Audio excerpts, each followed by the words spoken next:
Les entretiens de Caluaille Cuir Jean Moulin, en fait, sont nés suite à un événement qui a beaucoup marqué, bien sûr, notre pays. Ça a été les attentats. La question a été de se dire comment se fait-il que des Français, des enfants de la nation, retournent les armes contre leur pays. Et au niveau d'une collectivité, d'une commune en l'occurrence, on s'est dit comment peut-on interpeller donc nos concitoyens sur un certain nombre de thématiques qui font qu'on a cette notion de nation et de vivre ensemble. Et de là est née cette idée des entretiens de Caluaille Cuir Jean Moulin. Et à partir de là, cette notion a commencé avec la laïcité, qui était comme un des points qui interpellait. Et donc depuis, nous avons décliné sur la liberté et en ce moment, bien sûr, sur la fraternité. Et nous allons continuer à décliner sur d'autres thématiques et on s'aperçoit que eh bien, c'est la 3e édition, donc on a maintenant un vrai succès au niveau de la participation. Bien sûr, je remercie l'ensemble des intervenants parce que ça nous permet également, dans le rôle que nous avons, la gestion de la cité, la gestion au quotidien, il faut de temps en temps s'arrêter et impliquer la population sur des thématiques qui font que eh bien, ça renforce des liens et cette notion eh bien, de société, de vivre ensemble. Et c'est ce que, en tout cas, on essaye de tendre par ce type de rendez-vous. Le programme était très varié puisque, comme vous le soulignez, il mélange des conférences, je dirais, un peu magistrales. En même temps, il y a des tables rondes, il y a aussi des à côté.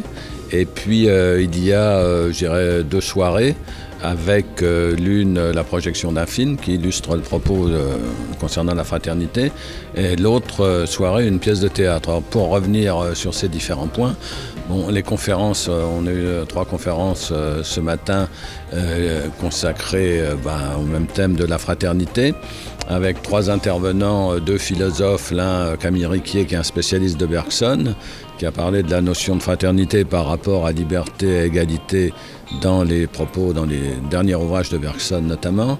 Pierre Mollier, qui est le conservateur du musée de la franc-maçonnerie, nous a éclairé sur la franc-maçonnerie, une ambition de fraternité universelle. Et enfin, le matin, Raphaël Enthoven a conclu sur le thème « Mon frère, son contradicteur béni », parce que pour être fraternel, il faut aussi avoir la capacité d'entendre les arguments de l'autre qui vous contredit. La fraternité est une évidence dans l'esprit des gens, bien sûr, c'est une évidence. Et c'est une évidence qu'on oublie de questionner, c'est-à-dire qu'on adhère tellement à l'idée de fraternité qu'à aucun moment on ne s'interroge sur la signification qu'elle peut avoir.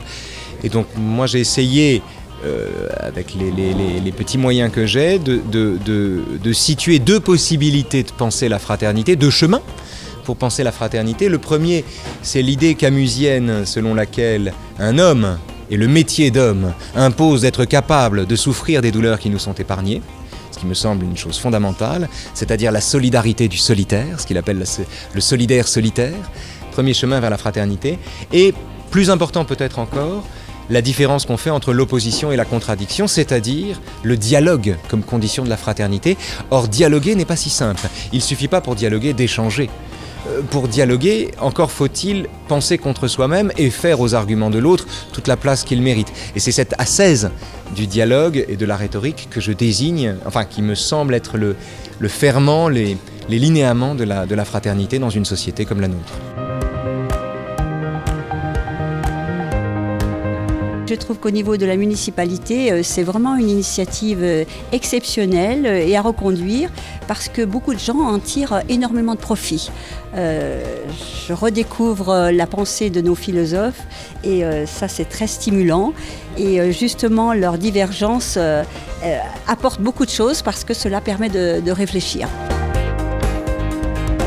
Cet après-midi, en ce moment même, ce sont une table ronde interreligieuse qui sera suivie d'une autre conférence, une table ronde sur la fraternité dans le cadre institutionnel. Et enfin, en fin d'après-midi aujourd'hui, nous avons le rappel d'un événement historique, le sauvetage d'enfants à Vénissieux en 1942, pour que ces enfants puissent échapper à une rafle nazie. Demain matin, samedi, c'est 2 conférences magistrales, enfin d'abord une surtout d'André Comte-Sponville en ouverture, sur le thème « Quand les hommes s'aimeront d'amour ». Quand les hommes s'aimeront d'amour, il n'y aura plus de misère. Les soldats seront troubadours et nous serons morts, mon frère. C'est ce qu'on appelle le paradis. Et d'évidence, nous n'y sommes pas. Pas seulement parce que nous ne sommes pas morts, mais parce que les hommes ne s'aiment pas d'amour. Ça sera suivi par une conférence, un propos introductif d'Abdenour Bidar sur la fraternité en action, qui sera, je dirais, illustré par une table ronde encore, avec des intervenants dans le domaine de la fraternité, dans le quartier de Cuire-le-Bas, notamment à Caluire, mais pas que, pour illustrer ses propos. Et puis ça se terminera par un dialogue entre Abdenour Bidar et puis André Comte-Sponville. Je suis très heureuse d'avoir assisté à cet événement. Je pense que ce type d'événements doivent être plus nombreux, car la fraternité est un sujet essentiel. J'ai beaucoup apprécié l'intervention d'Abdenour Bidar, dont j'ai lu le livre Les Tisserands, ainsi que les acteurs en fait, de la société civile qui vraiment sont l'incarnation de la fraternité.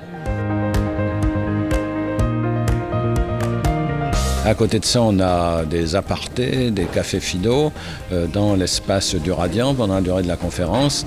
Et le film qu'on a ce soir, c'est la projection de Joyeux Noël de Christian Carion, qui est Caluirard. Et demain, une très belle pièce qui était à Avignon au Festival Off l'an passé, qui s'appelle Après une si longue nuit, qui est mise en scène par Laurent Natrella de la Comédie Française. Je suis très heureux là, que ces initiatives existent de débats citoyens. Ce que j'ai préféré, c'est la possibilité, dans ce genre d'événement, que le public puisse s'exprimer. Je suis venu avec mon épouse, et donc ça va alimenter maintenant le quotidien, au travers des débats qu'on va pouvoir avoir avec mon épouse, mais aussi peut-être avec mes voisins, vers qui maintenant je vais aller au travers de cette recherche de la fraternité, d'être plus apte à les rencontrer, à les découvrir. Voilà, donc pour moi, c'est tout bénef.